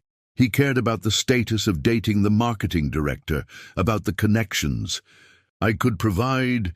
The moment my usefulness to him came into question, the mask dropped. I nodded, unsurprised. That tracks with my assessment of his character. We fell silent again, watching an elderly couple walk slowly along the opposite side of the pond, their hands linked together. What happens now? Clarissa asked softly. With Luminous, I mean. With my job. It was the question I had been expecting. Since we sat down, despite her apparent soul-searching, practical concerns still had to be addressed. That depends, I said honestly. Do you want to stay? She looked surprised. You'd let me? You're good at what you do, Clarissa. Your personal choices aside, your work has been valuable to the company. If you want to continue in your role, arrangements can be made to ensure we don't have to interact directly. She considered this, then shook her head slowly. I don't think I can, not after everything. Too many people know what happened. Every meeting, every presentation, people would be thinking about the scandal instead of the work. I had to admit, she was right. The corporate world thrived on gossip, and the dramatic revelation of my identity, coupled with Blake's termination, and the obvious implications about their relationship, would follow Clarissa throughout the organization. I've been thinking about starting over, she continued, moving to another city, maybe even returning to graduate school. Is that what you want? I asked. She smiled sadly. I don't really know what I want anymore, except that I want to become someone I can respect again. I found myself moved by her candor. The Clarissa sitting beside me now seemed far more like the woman I had married than the status-obsessed executive she had become. Part of me wondered if this transformation was genuine or simply another performance tailored to her audience. The cynical voice in my head suggested that perhaps she was simply adapting to her new reality, from ambitious corporate climber to humbled ex-wife seeking redemption. But another part of me wanted to believe that this was the real Clarissa, re-emerging after being buried beneath layers of ambition and materialism. I should go, I said, standing up. I have another meeting this afternoon. She nodded, remaining seated. "Ryan," she called as I started to walk away. "For what it's worth, I really am sorry. Not just because I lost you, but because of who I became along the way." I paused, looking back at her. "I believe you, Clarissa, and I hope you find what you're looking for." As I walked away, I felt a strange sense of lightness. Our conversation hadn't changed the outcome. The divorce would proceed, our paths would diverge. But somehow, having heard her acknowledge her wrongdoing without excuses provided a closure I hadn't realized I needed. Back at the office, Margaret was waiting with updates on various matters requiring my attention. The press continued to clamor for interviews. Competitors were reaching out with partnership proposals now that my identity was known, and the board was eager to capitalize on the publicity surrounding the company. "Justin called," she informed. "Me." Blake's lawyer contacted him about a potential settlement. I raised an eyebrow. "Settlement?" "Apparently, he's willing to go away quietly in exchange for a generous severance package and a neutral reference." I considered this for a moment. Fighting Blake's wrongful termination claim would be time-consuming and potentially messy, though we would almost certainly win given the evidence against him. A settlement would eliminate the distraction and allow the company to move forward without prolonged drama. "What does Justin recommend?" I asked. "He thinks it's worth considering, if only to put the matter to rest quickly." "The amount Blake is asking for is significant, but not outrageous." I nodded slowly. "Tell Justin to proceed with negotiations, but make it clear that any settlement includes a non-disclosure agreement and admission of wrongdoing on Blake's part. I want formal acknowledgement of his misrepresentation to the board and misuse of company resources." Margaret made a note. "Will do. And there's one more thing." She hesitated slightly. "Clarissa's formal resignation letter was delivered this morning. She's waiving any severance and returning her company shares as part of the divorce settlement." The news shouldn't have surprised me after our conversation in the park, but something about the finality of it gave me pause. Clarissa had worked hard for those shares, earning them through legitimate professional accomplishments despite her personal failings. "Tell HR to process her resignation, but have Justin amend the divorce settlement. She keeps her shares. She earned those through her work, not our marriage." Margaret's expression revealed nothing, but I could sense her surprise at my decision. "Are you sure?" "I'm sure," I said firmly. "This isn't about punishing her professionally for personal mistakes. That distinction matters to me." As Margaret left to carry out my instructions, I turned to the window, watching the city sprawl out below. The past week had been a seismic shift in my life, from anonymous owner operating in the shadows to public figure making headlines. From husband in a failing marriage to soon-to-be divorced bachelor whose personal life was now fodder for business gossip. Yet despite the upheaval, I felt more authentic than I had in years. No more compartmentalizing, no more pretending to be less than I was. The masks were off, for better or worse, and whatever came next would at least be based in truth. The turning point had come, and now there was only forward. 3 weeks after, the gala, the divorce papers were finalized. Clarissa had surprised everyone, including her own attorney, by accepting the initial settlement terms without negotiation. Ellen Hargrove, renowned for aggressive advocacy, had reportedly tried to convince Clarissa to push for more, given my considerable assets, but Clarissa had refused. "She said she didn't want anything she hadn't earned," Justin reported, sounding mildly bewildered as he delivered the signed documents to my office. Hargrove was practically apoplectic. "I don't think she's ever had a client turn down the opportunity to pursue a larger settlement." I examined the papers, noting Clarissa's familiar signature on the final page. "She's keeping her company shares?" Justin nodded.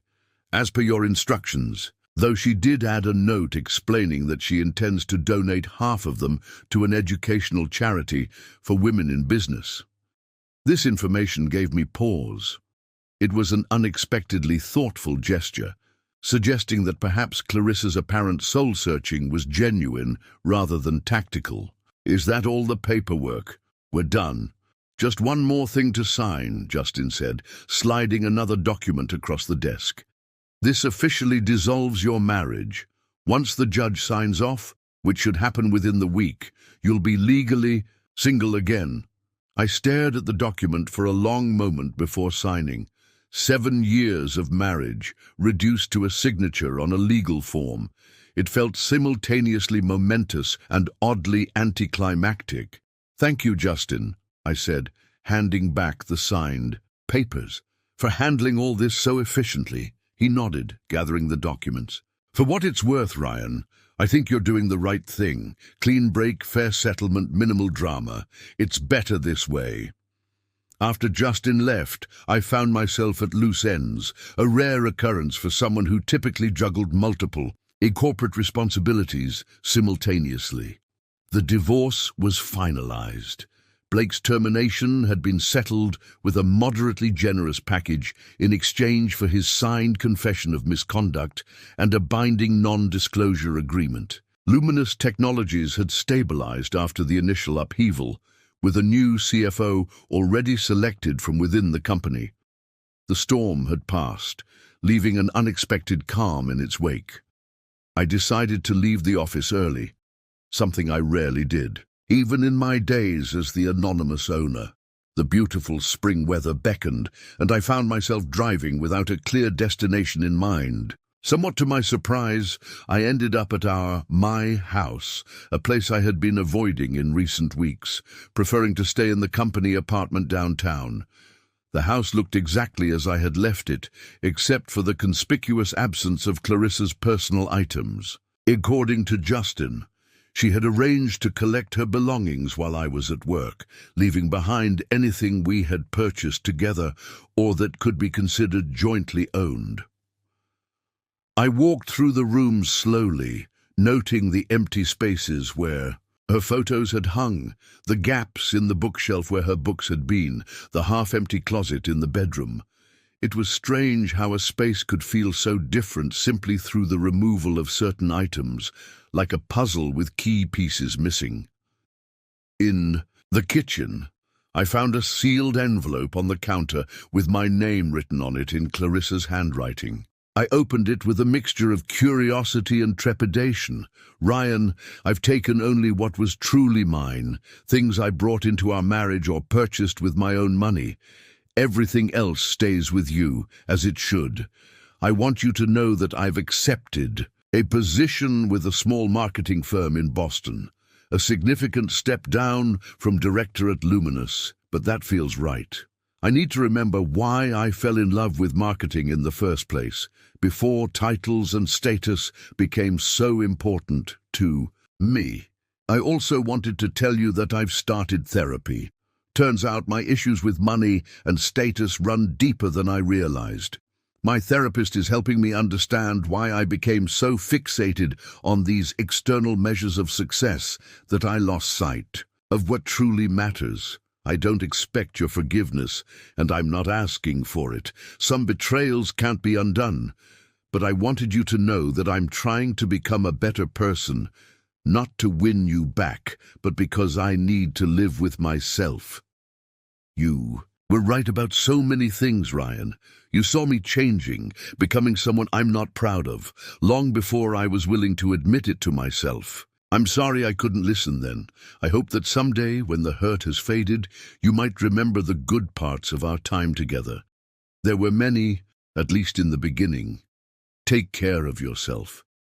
You deserve happiness more than anyone And no, Clarissa, I read the letter twice, then carefully folded it and returned it to the envelope. The words were unexpected, touching something inside me that I had thought was beyond reach. There was no manipulation here, no angle being played, just honest reflection from someone coming to terms with their mistakes. As I set the letter aside, My phone rang. It was Margaret. "Sorry to bother you after hours," she began, "but there's something you should know. The Wall Street Journal is running a profile on you tomorrow. They've pieced together information from various sources since you declined to be interviewed directly." I sighed, unsurprised. The media's fascination with my story had shown no signs of abating in the weeks since the gala. "Anything concerning in it?" "Not exactly concerning, but personal. They've spoken to some of your former employees, college acquaintances, even tracked down your ex-wife." I tensed at this last bit of information. "Clarissa spoke to them?" "Briefly, apparently. According to our contact at the Journal, she declined to discuss your marriage or divorce, but did provide a statement about your character and business acumen." "What did she say?" I asked, curious despite myself. Margaret's voice softened slightly. She said, and I'm quoting here, "Ryan Mitchell is one of the most principled business leaders I've ever known. His commitment to ethical practices and genuine concern for his employees set him apart in an industry often defined by ego and short-term thinking.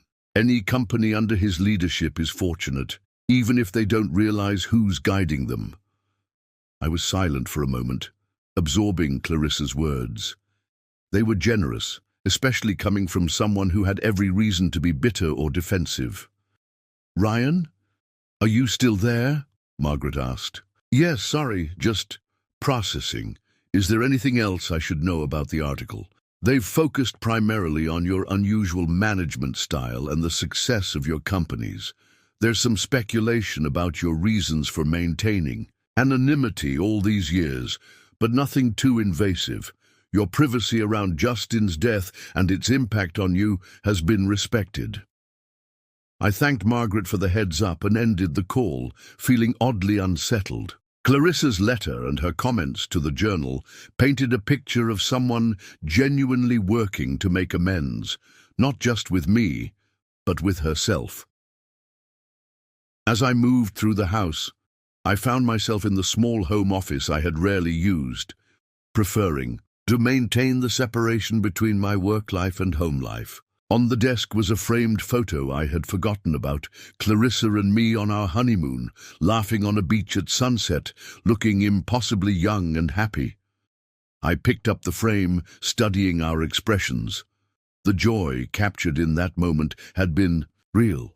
Whatever had happened since, whatever had gone wrong between us, that happiness had existed. It wasn't all a lie. The realization brought with it an unexpected sense of peace. Yes, Clarissa had betrayed me. Yes, she had revealed a materialistic, status-obsessed side that ultimately destroyed our marriage. But the woman I had fallen in love with, the warm, passionate, kind-hearted person I had married, had been real too. Perhaps she was finding her way back to that authentic self now, without me. I set the photo back down, feeling the weight of resentment I had been carrying start to lift. Not forgiveness exactly, but something adjacent to it, an acknowledgement that people are complex, capable of both terrible mistakes and genuine growth. My phone buzzed with a text message from an unknown number. I opened it cautiously, half expecting another attempt at contact from Blake.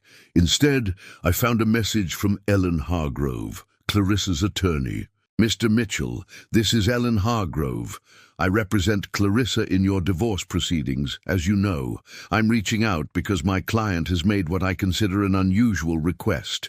She would like to meet with you one final time before leaving for Boston next week. She was hesitant to contact you directly, given the circumstances. If you're amenable, please let me know a time and place that would be convenient. If not, I completely understand, and will inform her of your decision." I stared at the message, uncertain how to respond. What more could there be to say between us? The divorce was finalized, the separation complete, yet something in me was curious about what Clarissa might want to discuss. After several minutes of deliberation, I typed a reply, "Ms. Hargrove, please inform Clarissa that I'm willing to Meet tomorrow, 1 p.m. at Riverside Cafe. Thank you for your intermediary role in this matter. The response came almost immediately. Meeting confirmed. Thank you for your consideration. I set the phone down, wondering if I had made the right decision. The logical part of me said there was nothing to be gained from another meeting with Clarissa. The divorce was settled, the professional entanglements resolved, the marriage officially over. Yet another part of me, the part that had once loved her deeply, wanted to hear what she had to say. Tomorrow would bring the moment of truth, a final conversation to close this chapter of my life before we both moved forward on separate paths. Riverside Cafe sat on a quiet corner overlooking the river that bisected our city. Clarissa and I had discovered it during our first year of marriage, charmed by its unpretentious atmosphere and excellent coffee. It had become our Sunday morning ritual, sharing the newspaper, planning our week, dreaming about the future. I arrived 15 minutes early, choosing a table on the patio with a view of both the river and the street. The day was perfect, clear. Skies, mild temperature, a gentle breeze carrying the scent of spring flowers. I ordered a black coffee and waited, watching pedestrians stroll along the riverfront path. Clarissa arrived precisely at 1 o'clock, punctual as always. She was dressed simply in jeans and a blue blouse, her hair pulled back in a low ponytail, a stark contrast to the polished executive look she had favored in recent years. When she spotted me, she smiled tentatively, approaching with visible nervousness. "Thank you for meeting me," she said, as she took the seat across from me. "I wasn't sure you would." "I wasn't sure either," I admitted. "But it seemed like the right thing to do." She nodded, ordering a cappuccino when the server approached. We sat in awkward silence until her drink arrived, neither quite knowing how to begin this final conversation. "You're moving to Boston?" I asked finally, remembering her letter. "Yes," she confirmed. "I start the new job in 2 weeks. It's at a small firm that specializes in non-profit marketing. The pay is about a third of what I was making at Luminous." I raised an eyebrow. "That's quite a change," she smiled ruefully. "A necessary one. I need to remember why I got into marketing in the first place, to help organizations with meaningful missions communicate effectively, not to chase status and bonuses." I nodded, appreciating her self-awareness. "I think that's wise." She traced the rim of her cup with one finger, gathering her thoughts. "I didn't ask you here to talk about my new job, though. I wanted to give you something." From her purse, she withdrew a small wooden box I recognized immediately. It was a handcrafted jewelry box I had given her for our first anniversary, containing a simple pearl necklace. The pearls had belonged to my grandmother, one of the few family heirlooms I possessed. "I couldn't keep this," she said softly, sliding the box across the table. "It should stay in your family." I stared at the box, memories washing over me. Clarissa had worn those pearls on special occasions throughout our marriage, including at our wedding. Seeing them now, being returned like this, made the finality of our separation more concrete than any legal document. "Thank you," I said, my voice rougher than I intended. "But that's not the only reason you wanted to meet, is it?" She shook her head, meeting my gaze directly. "No, I wanted to tell you something face to face, not in a letter or through lawyers." She took a deep breath. "I wanted to tell you that I'm grateful." This was not what I had expected. "Grateful? For what?" "For showing me who I was becoming," she said simply. "When you revealed yourself at the gala, it wasn't just about exposing my affair or humiliating me, though I thought that at first. It was like holding up a mirror, forcing me to see what I had turned into, someone who judged people based on their salary and title, someone who betrayed her vows for status and validation, someone I never wanted to be. I was silent, absorbing her words. "The thing is," she continued, "if you had told me about your wealth from the beginning, I never would have had to face that ugly truth about myself. I would have continued thinking I was a good person who valued the right things, when clearly I didn't. "Clarissa," I began, but she held up a hand. "Please let me finish. This might be the last chance I have to say this." She took another deep breath. "In a strange way, your deception was a gift. A painful one, but a gift nonetheless. It allowed me to see myself clearly, without excuses or rationalizations. And now I have the chance to change, to become someone better." Her words struck me deeply. I had never considered my decision to hide my wealth as potentially beneficial to anyone, least of all Clarissa. I had seen it as a test, one she had failed, but not as an opportunity for growth or self-discovery. I hadn't thought of it that way, I admitted. She smiled sadly. "Neither had I until recently. My therapist helped me see it differently. She said sometimes the most painful experiences are the ones that teach us the most about ourselves." We fell silent, sipping our coffee and watching the river flow past. There was a peacefulness to the moment that had been absent from our interactions. "For months, perhaps years. What about you?" Clarissa asked finally. "Now that everyone knows who you really are, what will you do? Will you continue running your companies from the shadows or step into the spotlight?" It was a question I had been asking myself since the night of the gala. The revelation of my identity had changed things, making my old management approach more difficult to maintain. But the core principles, focusing on long-term stability over short-term profits, valuing employee contributions, making decisions based on impact rather than image, those could remain intact. "A bit of both, I think," I answered thoughtfully. "I'll be more visible than before, but I won't let public perception drive business decisions. Some things don't need to change." She nodded, understanding. "That sounds right for you. You never cared much about the spotlight."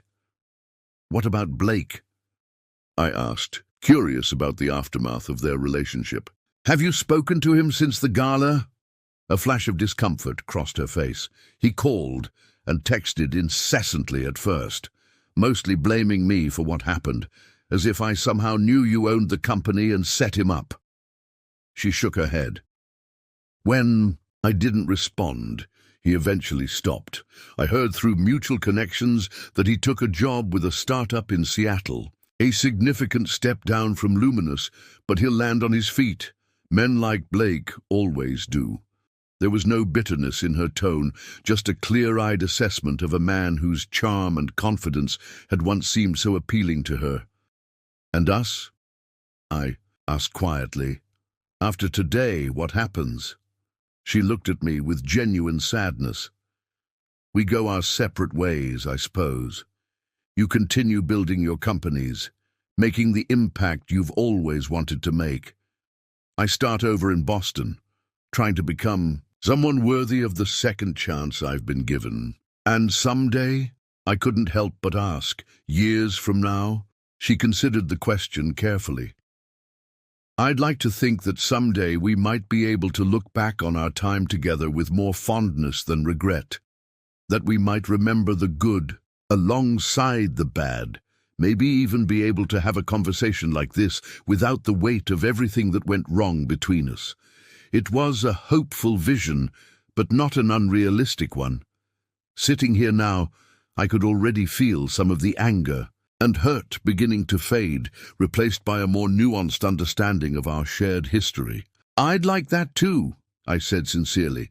Clarissa glanced at her watch reluctantly. "I should go. I have a call with my new boss in an hour to discuss transition plans." We both stood, the moment of parting suddenly awkward. How does one say goodbye to a person who had been the center of your world for 7 years? A handshake seemed too formal, a hug too intimate given our current circumstances. Clarissa solved the dilemma by extending her hand. "Thank you, Ryan, for meeting me today and for everything else. You deserved better than what I gave you." I took her hand, the familiar touch now imbued with finality. "Take care of yourself in Boston, Clarissa." "You too." she said softly, then gathered her purse and walked away. I watched her go, feeling a complex mixture of sadness, relief, and something like hope. As I paid the bill and prepared to leave, I noticed the Wall Street Journal someone had left on a nearby table. My face stared back at me from the business section, a photo taken at a tech conference years ago before I had become so careful about my privacy. The headline read, "The Invisible Billionaire: How Ryan Mitchell Built an Empire from the Shadows." I picked up the paper, scanning the article quickly. It was largely accurate, focusing on my business philosophy and unconventional management style rather than the personal drama that had unfolded at the gala. Clarissa's quote about my principles and leadership was featured prominently, alongside comments from current and former employees who spoke of my integrity and vision. The final paragraph caught my attention. In an era where tech billionaires cultivate celebrity status and personal brands, Mitchell's choice to operate anonymously for so long raises important questions about recognition, authenticity, and the true meaning of success. Sometimes the most powerful position is the one nobody knows you hold, said one former colleague who requested anonymity. Mitchell understood that influence doesn't require applause.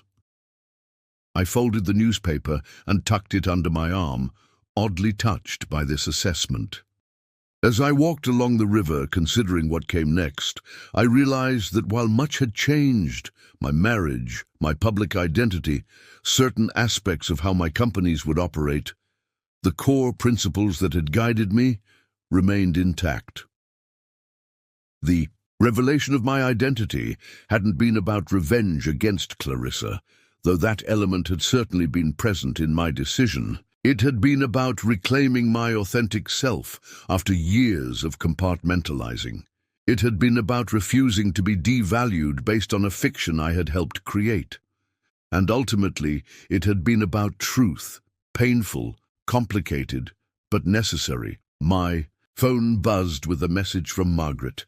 Board approval secured for the expanded employee education program. Also, your 3 p.m. meeting with the Singapore investors has been confirmed. Should I have the car pick you up from home? Life continued. Business decisions needed making. A new chapter was beginning. I texted back, "I'll be at the office in 30 minutes. And Margaret, schedule some time next week to discuss that charitable foundation idea we talked about." I think it's time we moved forward with it. Placing the wooden box containing my grandmother's pearls carefully in my pocket, I continued my walk along the river. The future stretched before me, uncertain but full of possibility. I had spent years hiding in the shadows, separating my identity from my success. Now, stepping into the light, I was finally whole, no longer divided between Ryan, the modest analyst, and RJ, the powerful businessman. The lesson Clarissa had learned about valuing people for who they are rather than what they earn or their title, that was a lesson worth carrying forward. And perhaps in time, the pain of our ending would fade, leaving space for appreciation of what had been good between us and gratitude for what we had each learned through the breaking. For now, though, it was enough to feel the spring sun on my face, to know that the truth, however messy and uncomfortable, had finally set us both free. Up next, you've got 2 more standout stories right on your screen. If this one hit the mark, you won't want to pass these up. Just click and check them out. And don't forget to subscribe and turn on the notification bell so you don't miss any upload from us.